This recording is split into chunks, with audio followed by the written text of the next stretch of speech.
Hello guys. आज हम सीखेंगे कि फैशन डिज़ाइनर के लिए रंग का क्या महत्व है और रंग क्या है कि डिज़ाइनर इसके बगैर कुछ कर ही नहीं सकता। फैशन डिज़ाइनिंग में फैशन डिज़ाइनर के लिए रंग का बहुत ही इम्पॉर्टेंट हिस्सा है। यह सभी जितनी भी भावनाएं हैं हमारी, इन सबको कौन जगाता है? कलर्स का हमारी लाइफ में बहुत गहरा अस्तित्व है।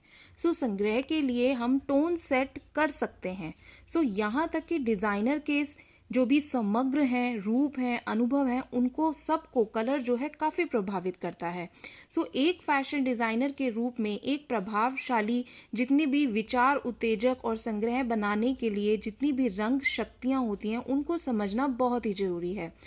आज हम फैशन डिजाइनिंग की जितनी भी हिस्ट्री है उसमें रंग के उपयोग और समकालीन फैशन में रंग के वर्तमान उपयोग के बारे में भी बात करेंगे, जिससे कि आपको जरूर कुछ ना कुछ सीखने को तो मिलेगा ही।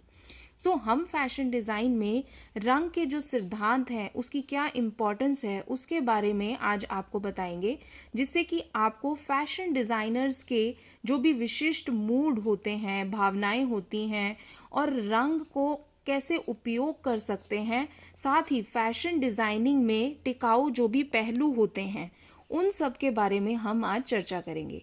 रंग कई तरह की भावनाओं को व्यक्त कर सकते हैं। फॉर एग्जाम्पल, नीला रंग आमतौर पर शांति और स्थिरता की भावनाओं से जुड़ा हुआ होता है, जबकि लाल रंग जुनून और ऊर्जा से जुड़ा हुआ होता है। फैशन डिजाइनिंग में अलग अलग रंगों का अलग अलग महत्व है और भावनाओं को समझना और डिजाइनर को अपने डिजाइन के जरिए अपने इरादे व्यक्त करने और अपनी कलेक्शन में एक खास मूड और भावना पैदा करने में मदद कर सकता है। रंग का सिद्धांत ये समझने की प्रणाली होती है कि रंग एक दूसरे के साथ कैसे बातचीत करते हैं और उनका उपयोग भावनाओं को व्यक्त करने के लिए कैसे किया जाता है। कई रंग ऐसे मॉडल होते हैं, लेकिन उन्हें फैशन डिजाइनर सबसे अधिक इस्तेमाल किया जाने वाला जो रंग होता है वो हम अपनी फैशन के लैंग्वेज में उसको फैशन साइकिल बोलते हैं। फैशन साइकिल एक तरह से कलर्स की भी एक साइकिल होती है, जिसको हम हिंदी में कहते हैं रंग पहिया एक चक्र है। जिसे हम फर्स्ट, सेकंड और थर्ड कलर्स के अंदर जो है हम उसको डिस्ट्रीब्यूट करते हैं। जो हमारे फर्स्ट कलेक्शंस के अंदर जो रंग आते हैं उसमें लाल, नीला और पीला होता है, जो कि अन्य रंगों को मिलाकर नहीं बनाया जा सकता। जबकि जो सेकंड लिस्ट के अंदर कलर्स आते हैं, फॉर एग्जांपल नारंगी, हरा, बैंगनी, उन्हें हम प्राथमिक फर्स्ट कलर्स के रंगों को मिलाकर भी नहीं बनाया जाता। जबकि जो थर्ड उसमें कलर्स आते हैं, थर्ड सिंबल्स में जो कलर्स आते हैं, उनको हम सेकंड रंगों को मिलाकर बना सकते हैं। रंग चक्र में विभिन्न रंगों के बीच जो संबंध होते हैं उनको समझकर डिजाइनर्स जो होते हैं संग्रह में एक विशिष्ट मूड या भावना बनाने के लिए रंग संयोजनों का उपयोग कर सकते हैं। फैशन डिजाइन में रंग का उपयोग करने का एक उदाहरण पूरक रंगों का उपयोग है। पूरक रंग वह रंग होते हैं जो रंग चक्र पर एक दूसरे के विपरीत होते हैं, जैसे कि नीला और पीला या लाल और हरा। ये पूरक रंग उच्च स्तर का जो कंट्रास्ट होता है उसको बनाते हैं। ये जितने भी कलर हैं ये पहले इस्तेमाल किए गए हैं और इनके ऊपर रिसर्च की गई है, तभी हम ये आपको बता रहे हैं, बिकॉज ये परखे हुए रंग हैं।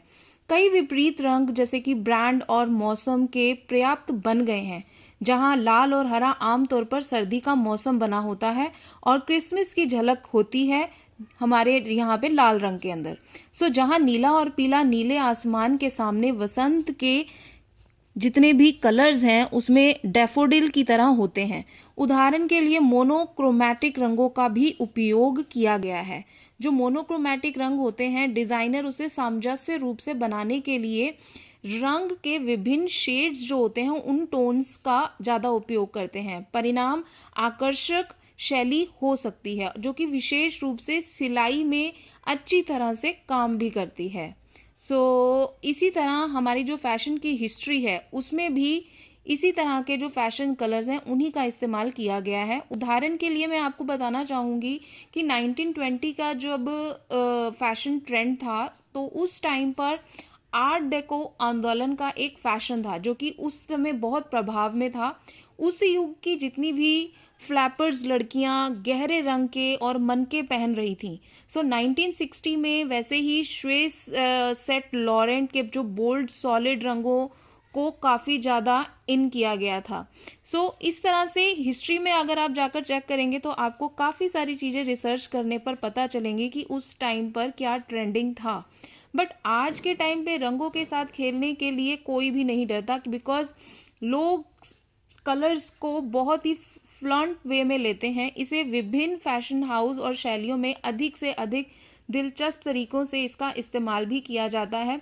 कुछ डिज़ाइनर बोल्ड और चमकीले रंगों का उपयोग कर साहसी फैशन स्टेटमेंट बनाने के लिए प्रयोग करते हैं, जबकि अन्य नरम तटस्थ रंगों का उपयोग और अधिक संयमित और सौम्य लुक बनाने के लिए भी कर रहे हैं। रंग का तेजी से लोकप्रिय उपयोग और ब्लॉकिंग है, जिससे कि जहां एक रंग या एक रंग के शेड का उपयोग और पोशाक में किया जाता है, जिससे कि वह आकर्षक और दृश्य प्रभाव भी पैदा करता है। फैशन ट्रेंड जो होता है उसके अंदर हाई स्ट्रीट पर फिर से ज़्यादा उभर रहा है। पेस्टल का उपयोग बहुत ज़्यादा यूज़ करते हैं। ये नरम म्यूट शेड्स और एक लेडीज़ के, एक वुमेन के नाजुक लुक को बनाने के लिए एकदम सही है। बहुत से डिज़ाइनर इस कलर का इस्तेमाल कर रहे हैं। इससे आई थिंक आपको काफ़ी सारी चीज़ें सीखने को ज़रूर मिली होंगी कि किस तरह से डिज़ाइनर कलर्स के साथ खेल रहे हैं और अच्छी अच्छी जो नई नई चीज़ें हैं वो उभर कर सामने आ रही हैं। कलर्स इस तरह से हम बोल सकते हैं कि कलर्स का जो है डिज़ाइनर के लिए कितना बड़ा महत्व है। फैशन डिज़ाइनर के में जो है रंग की शक्ति को नकारा नहीं जा सकता। रंग के मनोविज्ञान और रंग के ऐतिहासिक उपयोग और वर्तमान में रंग के जो रुझान है को समझने से डिज़ाइनर्स को शैली की अभिव्यक्ति, सामंजस्य और उसके साथ जितने भी प्रभावशाली संग्रह होते हैं उनको बनाने में मदद मिलती है। एक डिज़ाइनर के रूप में विभिन्न रंगों के साथ प्रयोग करना और विभिन्न रंगों से उत्पन्न होने वाले जितनी भी भावनाएं हैं उनको ध्यान रखना और बहुत ही ज़्यादा महत्वपूर्ण है।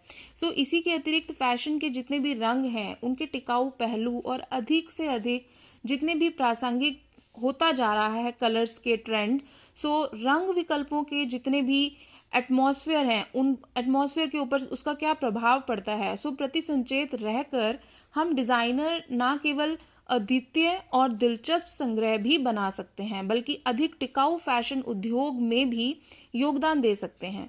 हम आपको स्वयं के लिए फैशन डिज़ाइन में रंग के साथ प्रयोग करने के लिए और एटमॉस्फेयर और हमारे जो वातावरण है उनके विकल्पों के प्रभाव के प्रति भी संचेत करने के लिए प्रोत्साहित करेंगे कि आप कलर्स के बारे में सीखें कि कलर्स का क्या महत्व है डिज़ाइनर के लिए, लेकिन उसका हमारे एनवायरनमेंट के ऊपर भी कुछ गलत प्रभाव ना पड़े। तो हमें इस तरह के कलर्स और शेड्स का इस्तेमाल करना चाहिए जो कि एटमॉस्फेयर से और ऑर्गेनिक वे से भी रिलेट करते हों। हमें एक्सपेरिमेंट करने चाहिए कलर्स के साथ, और जिसके अंदर आपको जब आप एक्सपेरिमेंट करेंगे तो आपको पता चलेगा कि आप किस तरह के कलर्स जो हैं लेना चाहेंगे। आप नेचुरल कलर्स के प्रति ज़्यादा आगे फोकस करना चाहेंगे या आप आर्टिफिशियल कलर्स के प्रति ज़्यादा फोकस करना चाहेंगे। कौन से कलर्स हमारे आने वाली जनरेशन के लिए जो हैं ज़्यादा अच्छे हैं, जैसे कि कलर डेवलप करने की टेक्निक जो है कौन सी ज़्यादा अच्छी है। मैं आपको यही बोलूँगी कि कलर्स सब अच्छे हैं, लेकिन उनको बनाने की जो टेक्निक है हमें उसके ऊपर फोकस करना बहुत ज़रूरी है। तो आई होप आपको ये चीज़ समझ में आई होगी बहुत अच्छे से। चाहे आप एक शुरुआती डिज़ाइनर हैं या एक अनुभवी डिज़ाइनर हैं और आपको अगर मेरे इस इन्फॉर्मेशन के थ्रू कोई आपको ज्ञान की अनुभूति हुई है और आपको कोई नॉलेज मिली है अच्छी, तो आप मेरी इस वीडियो को लाइक कीजिए, शेयर कीजिए और मेरे चैनल को सब्सक्राइब करना मत भूलिए।